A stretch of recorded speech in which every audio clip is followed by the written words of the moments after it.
L'Astre rouge, par G. Lenôtre, 1893. J'ai cru longtemps, sur la foi des romanciers, qu'il suffisait de sortir de chez soi et de courir les routes pour trouver des aventures. Ces mots mêmes, aventures de voyage, ont exercé pendant nombre d'années sur mon esprit une fascination singulière. Et quand il m'advint, pour la première fois de quitter Paris, le sac de touristes au dos et l'alpenstock à la main, je m'attendais, dès l'octroi franchi, à devenir tout aussitôt l'objet des péripéties les plus piquantes et des plus romanesques incidents. J'ai bien vite été détrompé. L'Europe est aujourd'hui à ce point uniformisée que partout, fût-ce à Stockholm ou à Madrid, à Belgrade ou à Pétersbourg, le touriste ne rencontre que les mêmes Anglais splénétiques, les mêmes garçons polygotes, les mêmes quiquéronnés inintelligibles, et tout y est si bien machiné qu'on peut en faire le tour sans adresser la parole à d'autres gens qu'aux aubergistes et aux commissionnaires. L'aventure de voyage est morte. Mais, comme lorsqu'on a pris la peine d'aller loin, il est vexant de n'avoir rien à raconter, les touristes laissent généralement à leur imagination le soin de combler cette regrettable lacune. Un peu comme les chasseurs qui achètent au hall le gibier pour garnir leur carnassière et ne point revenir bredouille. Un jour, j'ai bien pensé pourtant avoir rencontré l'introuvable aventure que j'avais si longtemps et si inutilement recherchée. C'était au cours de l'été dernier, à Lübeck. S'il est une ville d'aspect féodal, d'apparence pittoresque, de physionomie romantique, c'est bien cette vieille cité libre, ancienne capitale de la Hanse, jadis si puissante et si riche, qu'on l'avait surnommée la Carthage du Nord. Longtemps avant d'y arriver, on aperçoit, du train qui roule sur une voie ferrée en ligne droite à perte de vue, les hautes flèches de ces églises, debout comme de grands peupliers, à l'horizon d'une plaine plate et infinie comme la mer. Quand on arrive, la gare, une gare silencieuse et presque déserte, un petit square sans promeneur semble être mis là comme concession à l'esprit moderne. Mais dès qu'on a franchi ces deux manifestations du progrès, on entre en plein Moyen-Âge. Une robuste porte du XVe siècle, le Holstentor, dresse en sentinelle avancée ses deux formidables tours, percées d'étroites fenêtres cintrées, et tout de suite apparaît, comme une véritable ligne de vieilles façades noircies, penchées, branlantes, dominées par des clochers d'église coiffés de minces flèches que le vent de la mer a inclinées. Sur la rivière, étroite et tranquille, parmi les roseaux, séjournent les grands navires, aux steamers de fer à double cheminée, aux voiliers aux grands mâts croisés de vergue. Et toutes ces choses prennent là un aspect de prospérité calme, qui n'ont point ordinairement les ports maritimes avec leurs quais bruyants, leurs grues grinçantes, leurs foules agitées et cosmopolites. L'intérieur de la ville répond à cette pittoresque préface. Tout y rappelle sa prospérité passée. Haute tour, maison à pignons, portes fortifiées, un très vieil hôtel de ville, tout en clocheton et en rosace, avec d'antiques perrons à balustres de pierre, occupe le centre de la cité. Sur la place qui le précède, se dresse encore un ancien pilori et une fontaine où se voient sculptées les graves figures de Barberousse et d'Henri le Lion. Les rues sont d'ailleurs peu animées. Les habitants de cette Carthage déchue ont je ne sais quel flâneur de négociants retirés des affaires, très dignes, très calmes, très occupés de leurs longues pipes. Les femmes sont alertes et jolies, et toutes ont les bras nus jusqu'à l'épaule, ce qui n'est pas sans charme. Bref, la soirée que nous passâmes là, mon compagnon de voyage et moi, occupés à errer dans les rues sombres, à courir quelque peu les brasseries, à considérer les effets de lune sur les vieilles façades, nous parut fort agréable. Lübeck, d'ailleurs, n'était qu'une étape. Nous avions l'intention de nous embarquer pour le Danemark sur le premier paquebot en partance. Et, dès le lendemain de notre arrivée, nous étions sur le port, à la recherche d'un capitaine qui voulut bien nous accepter comme passagers. Les occasions ne manquaient pas, bien que ce ne soit point la route directe du Danemark et que la majorité des voyageurs préfèrent gagner Copenhague par la voie de Kiel ou de Flensborg. On nous indiqua un paquebot qui devait partir le jour suivant pour Christiania et faire escale à Copenhague. C'était un bâtiment à aubes d'environ 200 tonneaux, de construction ancienne et assez lourd de forme. Quelques marins étaient occupés à rouler sur le pont d'énormes caisses des fûts de toutes dimensions. Nous franchîmes la passerelle et nous nous dirigeâmes vers le Rouf. Le capitaine qui s'y trouvait, occupé à quelques écritures, nous reçut fort aimablement. Mais, comme il ne parlait que le suédois, la conversation fut forcément des plus écourtées. Nous nous entendîmes néanmoins parfaitement sur les conditions du passage et nous fîmes choix d'une assez vaste cabine d'arrière.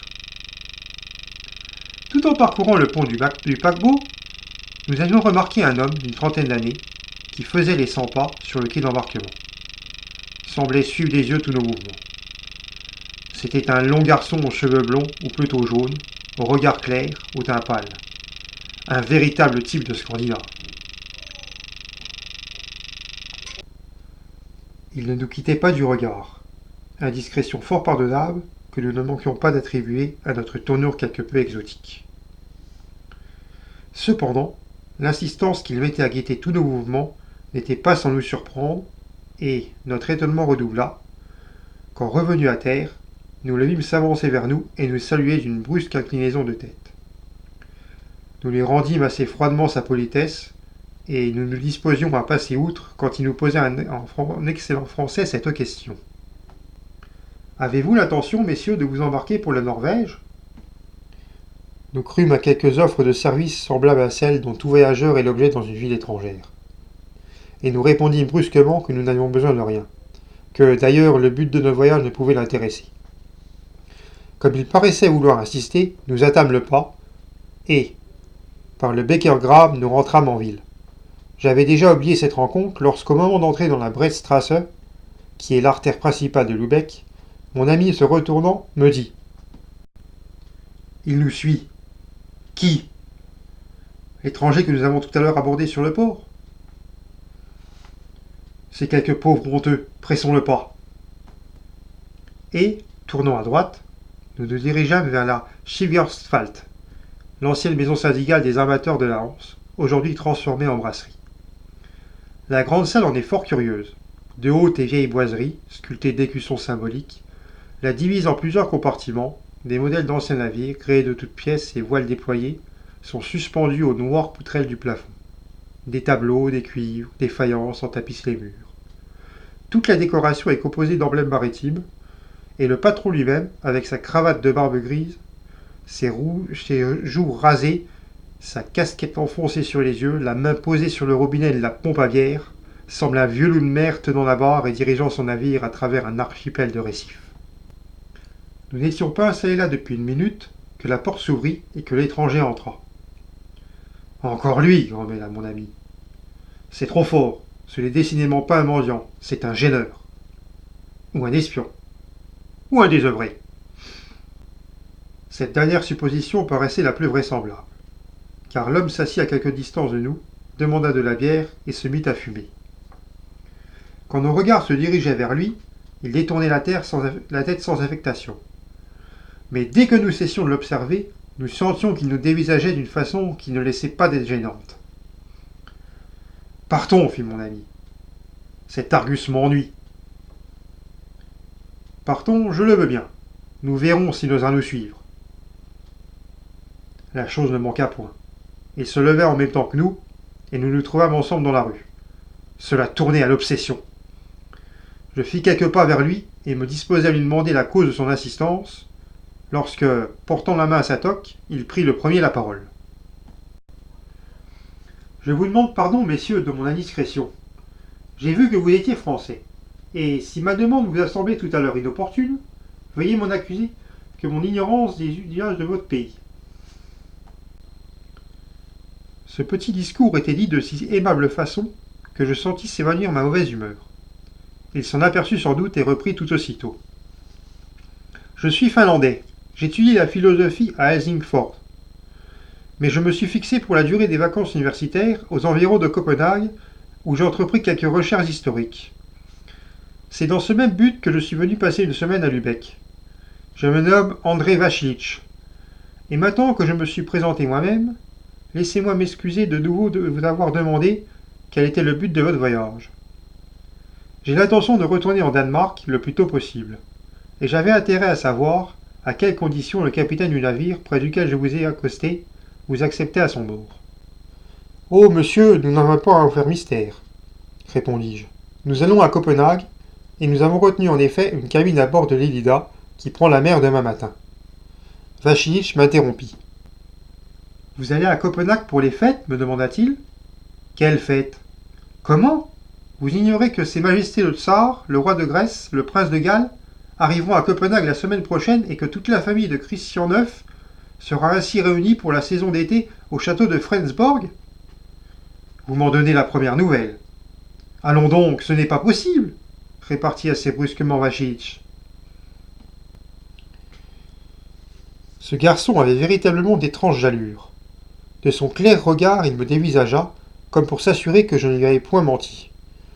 Craignant que mon ignorance eût blessé son amour-propre national, je balbutiai quelques mots, excuses banales, sur ce que, ayant quitté la France depuis plus d'un mois, je n'avais, depuis cette époque, lu aucun journal, et que d'ailleurs, les feuilles françaises ne devaient point être renseignées sur les vigilatures de Christian IX. Je crois bien qu'il me répondit par un haussement d'épaule. Nous nous retrouverons sur le bateau, nous dit-il. Je partirai avec vous. Puis, il nous tourna le dos et s'éloigna à grands pas dans la direction du port, nous laissant tous les deux assez interdits de la singularité de ses manières. Grattez le russe, vous retrouverez le cosaque, fis-je pour me donner à moi-même une explication quelconque de sa bizarrerie. Grattez le cosaque, vous retrouverez l'ours, ajouta mon ami. Mais il faut reconnaître que nous n'avons pas eu besoin de gratter beaucoup celui-ci pour que l'ours apparaisse. Eh bien, ours ou cosaque, je ne suis point fâché de l'aventure. Et cela m'étonnerait fort si ce Finlandais bourru n'était pas un compagnon de voyage intéressant et peu banal. On lui a point sans doute appris la politesse telle que nous l'entendons en France, mais il sait parfaitement sur les mœurs et l'histoire des pays scandinaves bien des choses que nous ignorons et dont le récit peut ajouter du charme à notre excursion. C'est prendre la chose du bon côté, répliqua mon ami. Quant à moi, ce russe m'ennuie. Je le subirai s'il s'impose, mais je me promets bien de ne point lui faire de confidence. Nous passâmes notre journée à visiter les églises et les rues de Lübeck, non sans faire, en manière de couleur locale, nombre de stations dans les brasseries. La bière me paraît être la base de la vie sociale de Lübeck. L'après-midi fut occupé à faire le tour de la ville, dont les anciennes murailles réduites aujourd'hui au rôle de simples parapets sont baignées sur toute leur étendue de larges étendues d'eau et tant d'eau courante, traversées par de longues jetées et dont les bords sont ombragés de jolies promenades. Nous n'eûmes garde de manquer l'ascension du Chimborazo, qu'on nous avait recommandé comme une des merveilles du pays. Avez-vous remarqué que les contrées absolument plates ont toujours la prétention d'être montagneuses? C'est d'une façon de n'avoir rien à envier à personne. Dans le nord de la France, où les champs de betteraves ont juste le relief d'une nappe cirée, le moindre vallonnement est décoré du nom de Petite Suisse. Et, s'il se trouve par hasard une taupinière, on la baptise d'un nom pompeux, la Malassis ou le Pic tordu. Les habitants de Lübeck n'ont point failli à cette tradition. Près de la gare se trouve, non loin, un monticule, non point même une butte, mais un tas de sable, haut d'environ 20 pieds, pas davantage. On le cite dans le pays avec autant d'orgueil que les Savoisiens vantent le Mont Blanc. Et ce tas a reçu le nom de l'un des plus hauts pics des Andes, d'une montagne dont le sommet s'élève à 6500 mètres. On l'appelle le Chimborazo. On nous avait tant vanté le panorama qu'on y découvre que nous en entreprîmes l'ascension. Malheureusement, un wagon qui se trouvait garé sur la voie, en bas dans la plaine, nous cachait absolument l'horizon. Et nous redescendîmes sans avoir rien vu. Le soir, à la Sigurðarstraat, où nous entrâmes pour dîner, nous retrouvâmes Vachich. Il nous reçut comme de vieux amis, nous supplia de nous asseoir à sa table, s'entremit obligeamment dans nos relations avec les servantes. Il paraissait posséder aussi bien l'allemand que le français, et nous rendit un réel service en nous divulguant les mystères de la carte des plats. Il fut, du reste, plein de prévenance et d'affabilité. Nous dûmes en prendre notre parti, il était charmant. Le repas terminé, nous restâmes à fumer devant des brocs de bière fraîche, et lui, tout en tirant de longues bouffées de sa grande pipe de porcelaine, il nous parlait de ses voyages et de ses travaux, avec un laisser-aller plein de confiance et de camaraderie. Voyez-vous, disait-il, il y a vis-à-vis Copenhague une île qui exerce sur moi une attraction singulière. J'y reviens depuis 4 ans passer 3 mois chaque été. Elle n'est point grande, ni riche, ni même fameuse, aujourd'hui du moins. On l'appelle l'île de Vennes. Elle n'a que 2 villages, de belles prairies et de fertiles champs de seigle, mais son charme est d'avoir été le séjour de Tycho Brahe. Tycho Brahe. Oh, mais vous ne savez donc rien, hélas. Tycho Brahe est peut-être le plus vaste génie que Dieu ait jamais créé. Figurez-vous, sous les brumes du Nord, un pontife de l'Orient, un prêtre de Chaldée, un mage. Il avait, au XVIe siècle, pour royaume cette île de Vennes que le roi de Danemark lui avait donnée.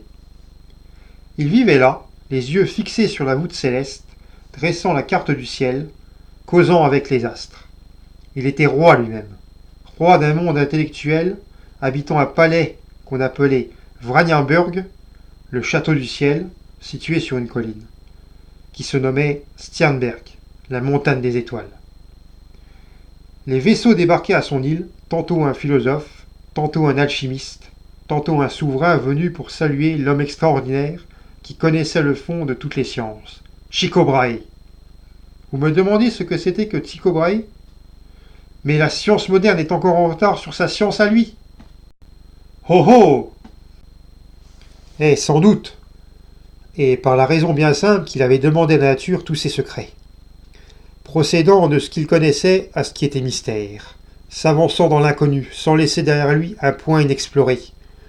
Dans l'état actuel de nos sciences, que de lacunes, que de trous, que de surprises. On cherche des théories, on ébauche des systèmes. Si la nature a l'audace de démentir ces systèmes, c'est elle qu'elle se trompe. On parle fluide, magnétisme, hypnotisme, télépathie. Et l'on ne sait même pas ce qu'est l'électricité. C'est le chaos. Comme ils astichaient autrement ces grands savants du XVIe siècle, avec leurs méthodes inflexibles, leur observation minutieuse et constante des phénomènes naturels. Mais voilà, ils étaient à la fois philosophes, historiens, géologues, chimistes, poètes, médecins, théologiens, astronomes, artistes. Ce qu'ils ne trouvaient pas dans une science, une autre science le leur révélait. Aujourd'hui, on se spécialise, on fait petit, et l'inconnu reste grand. Vachiditz avait parlé avec enthousiasme. Son pâle visage s'était éclairé, et de ses grands yeux clairs, il semblait regarder l'au-delà mystérieux. C'était décidément un garçon étrange, une de ces natures complexes de Scandinave, telles que nous en dépeignent les romanciers russes. Ses dehors calmes et froids cachaient mal une âme ardente et passionnée. Et de ce contraste se dégageait une impression indéfinissable qui n'était pas sans charme. Serait-il injuste, lui dis-je, d'ajouter à toutes ces qualités dont vous venez de gratifier les savants du XVIe siècle, celles de charlatan et de sorcier? Il me semble bien que ce ne serait point les calomnier. Ce château du ciel, cette montagne des étoiles dont vous nous parliez tout à l'heure, cela me semble assez complet comme réclame. Ne jugez donc pas de Tycho Brahe comme vous le feriez d'un savant de nos jours. Songez que son nom, aujourd'hui si oublié, était connu et vénéré de toute l'Europe. Cet homme qui avait trouvé le secret de faire de l'or, qui pratiquait la transmutation des métaux. De l'or ? Tycho Brahe faisait de l'or ?